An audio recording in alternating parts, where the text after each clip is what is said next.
नमाज की हालत में अगर किसी को पेशाब पाखाना लग जाए तो क्या हुक्म है। चुनांचे अगर किसी शख्स को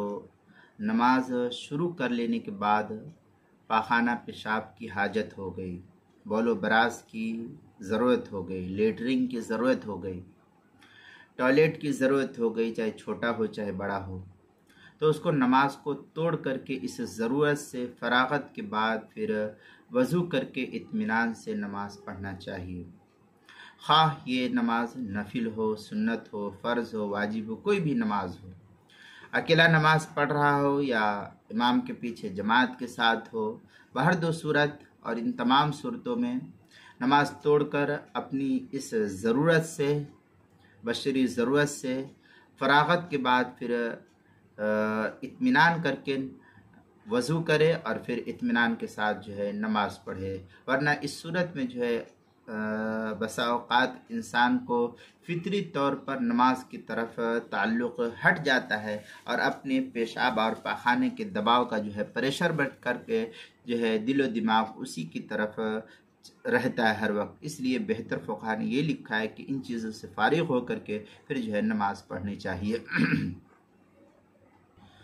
अब अगर कोई शख्स ऐसी हालत में दूसरी जमात नमाज पढ़ रहा था, लेकिन अगर ऐसी हालत में दूसरी जमात मिलने की उम्मीद ना हो, तब भी जो है यही करे। तब भी ऐसे शख्स के लिए यही हुक्म है कि अगर कोई जमात दूसरी ना हो और दूसरी जमात के मिलने की भी उम्मीद ना हो, तब भी यही हुक्म है कि अकेला नमाज पढ़े। और अगर पाखाना पेशाब की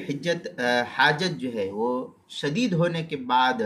सख्त होने के बाद, बहुत ज़्यादा ज़ोर से होने के बाद ज़बरदस्ती नमाज पढ़ने लगा है और पेशाब पाखाना को दबा दबा करके जो है फिर नमाज पढ़ा है, तो फ़ुक़हा ने ऐसी नमाज को नमाज के क्या नाम है खुशू खुजू के ख़िलाफ़ बतलाते हुए फ़ुक़हा लिखते हैं कि ये नमाज मकरूह तहरीमी होगी। नहीं, नमाज तो हो जाएगी आपकी, दोबारा पढ़ने की इस नमाज को ज़रूरत नहीं। बाकी जितना सवाब इस नमाज का मिलना चाहिए वो नमाज का पूरा सवाब आपको नहीं मिलेगा। इसलिए ऐसे मौके पर पेशाब पाखाना से फरागत के बाद जो है फिर नमाज को शुरू करना चाहिए, ताकि किसी चीज़ का कोई दबाव इंसान के ऊपर ना रहे। हाँ, अगर ये डर हो कि फरागत के बाद वज़ू करके नमाज पढ़ने की सूरत में नमाज का वक्त ही बाकी नहीं रहेगा या जनाजे की नमाज है, इमाम सलाम फेर देगा, तो इस सूरत में नमाज ना तोड़े, इसी हालत में नमाज को मुकम्मल कर ले। लेकिन इसके बावजूद अगर प्रेशर इस कदर है कि नमाज पढ़ेगा और इधर जो है पाखाना पेशाब निकल जाएगा, तो फिर पहले जो है इन चीज़ों को छोड़ करके फिर जो है नमाज को पहले अपनी हाजत को पूरी करे, फिर जो है नमाज को पूरी करेगा। चनांचे ये तफसीली बहस जो है क्या नाम है फतवा शामी के अंदर इस तरीके से नकल की गई, व सलातु मा मुदाफ़ातुल अख़बसैन अल बौल वल गाइद क़ाल फ़िल क़ज़ाइन सवाअन कान बादा शुरूइही। इस तरीके के अल्फाज जो है फतवा शामी जिल्द नंबर 1 सफ़ा नंबर 641 बाब मा युफ़सिदुस सलाह व मा यकरू फ़ीहा मतलब फ़िल खुशू, जो HM सईद कराची का छपा हुआ नुस्खा है। हल्बी कबीर सफ़ा 366